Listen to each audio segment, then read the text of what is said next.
As you've heard on Bridge City News, Canada signed a deal to buy up to 7.9 million coronavirus rapid point-of-care tests pending approval from health officials.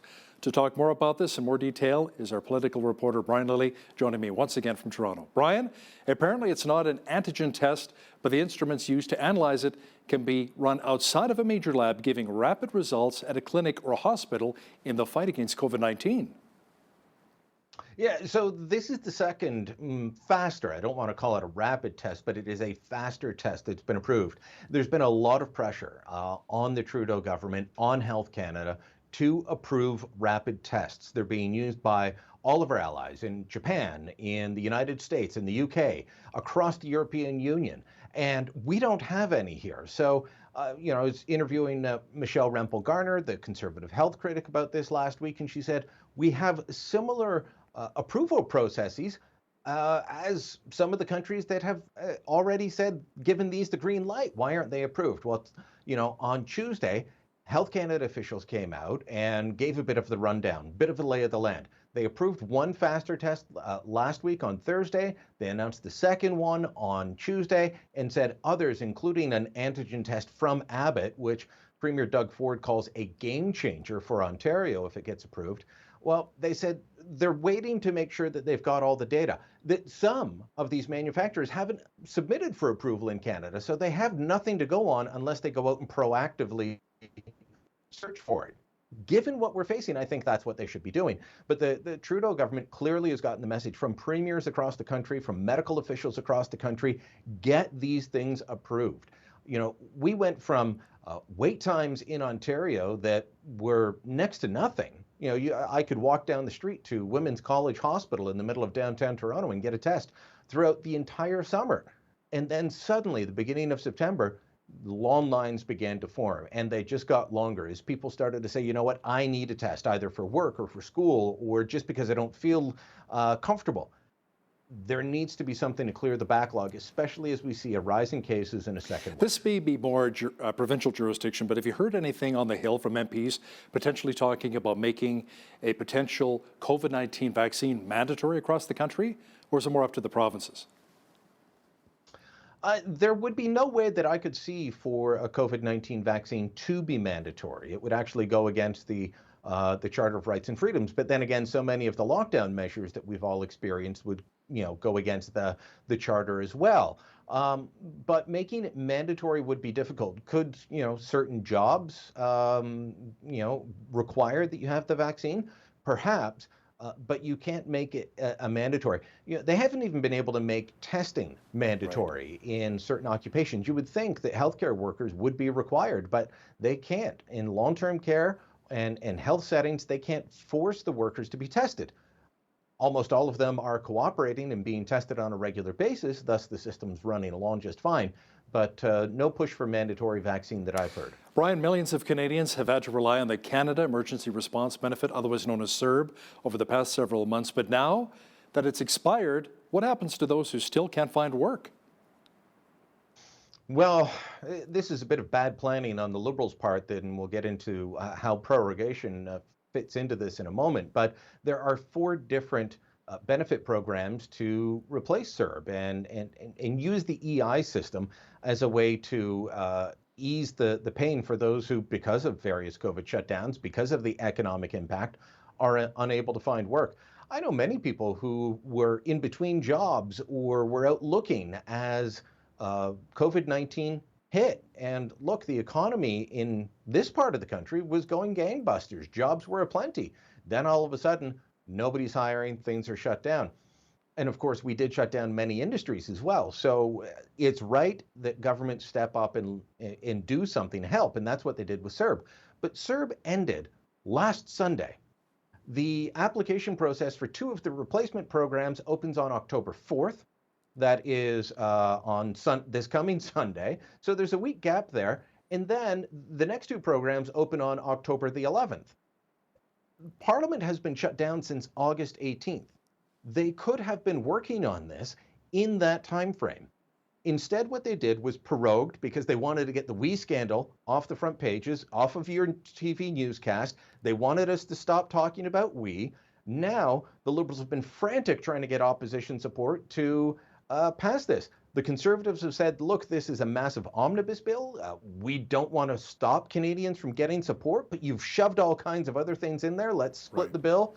The Liberals and the NDP have said, no, the NDP is at least saying they're holding their nose to vote for it and get it through. But $50 billion in spending in 4.5 hours of debate is shocking, even during a pandemic. Brian, the NDP supported the Liberals in their throne speech to ensure that Justin Trudeau was not defeated on a confidence vote.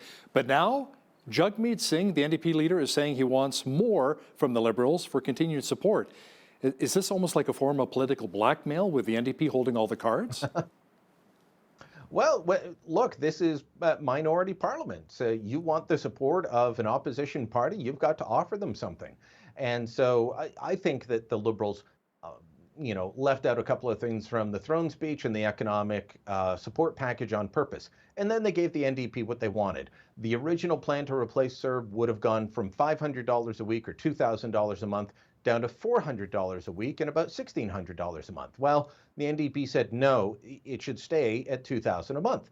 They gave the NDP what they wanted on that. They said, you're allowing people to claim this if they contract COVID-19. Well, what about if you have to self-isolate because a partner or someone in your home contracts COVID-19? You should also be able to access it. And there were, other examples of where they wanted the sick benefit pay added in. So they got that. Now they want a wealth tax.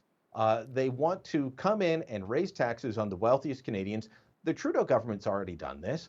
I know that in Alberta, the former Notley government of the NDP did that. The Wynne government in Ontario did it. It never raises as much money as people think, and it's generally a bad idea economically, but it is something that the political left wants. So they want a wealth tax on top of the wealth taxes that already exist if the Liberals expect them to continue supporting them throughout the budget and throughout the fall. The Parliamentary Budget Officer says with all of the measures dealing with the COVID-19 pandemic, our deficit, Brian, this year will be over $320 billion and growing.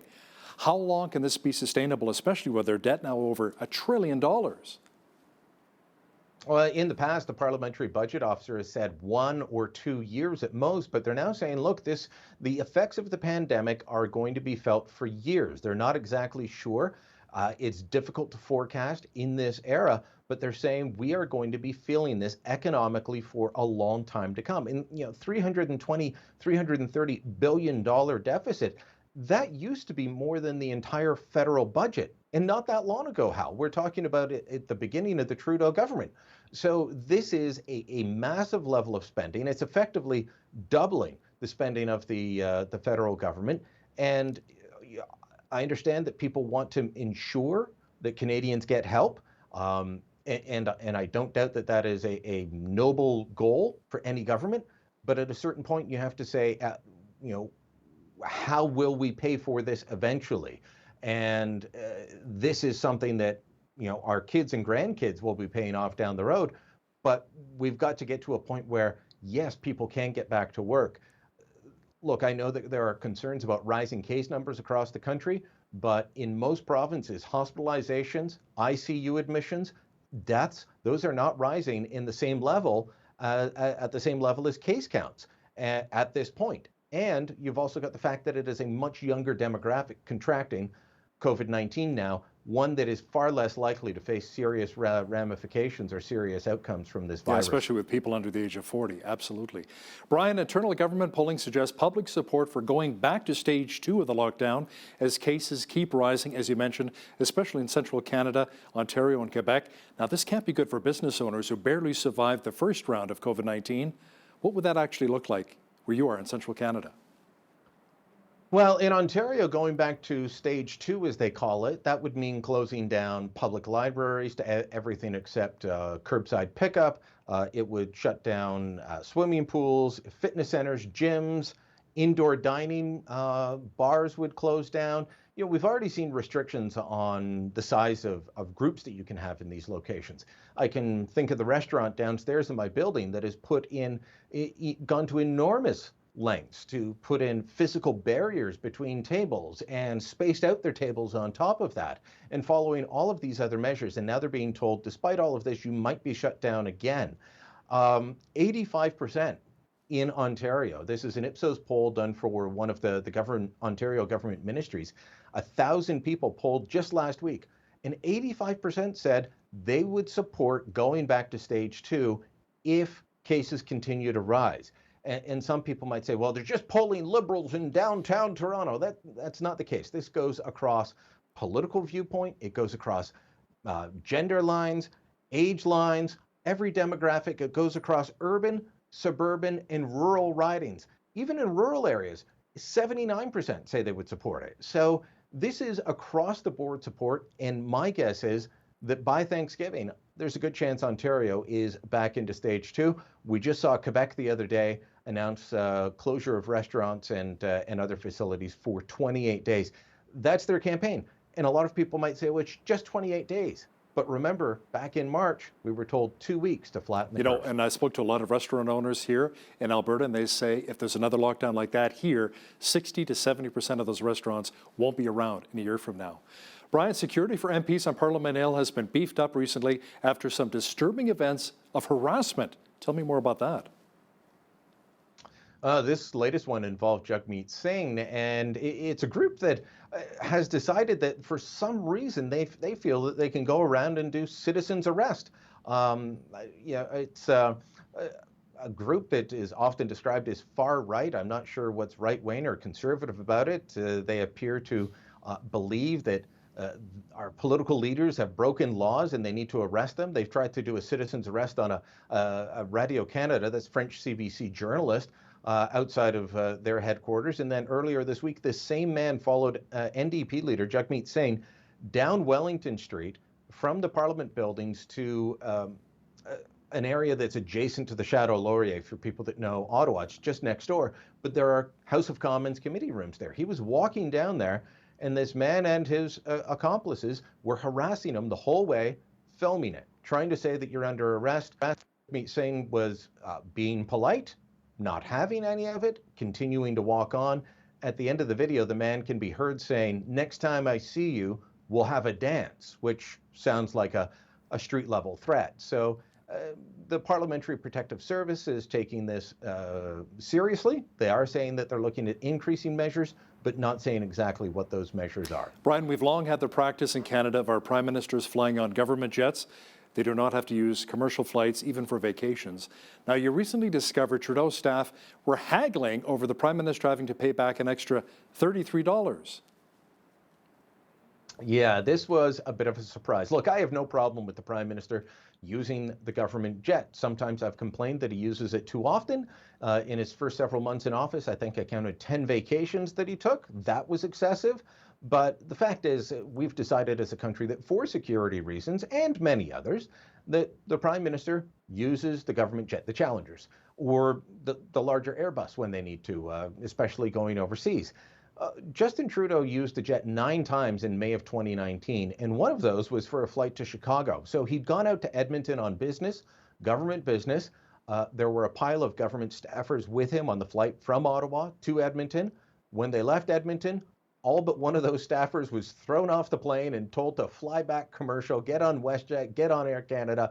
You're not coming back with us, because he was going for Mother's Day weekend to see Margaret Trudeau's one-woman show in Chicago. And then he stayed there for a couple days and flew back to Ottawa.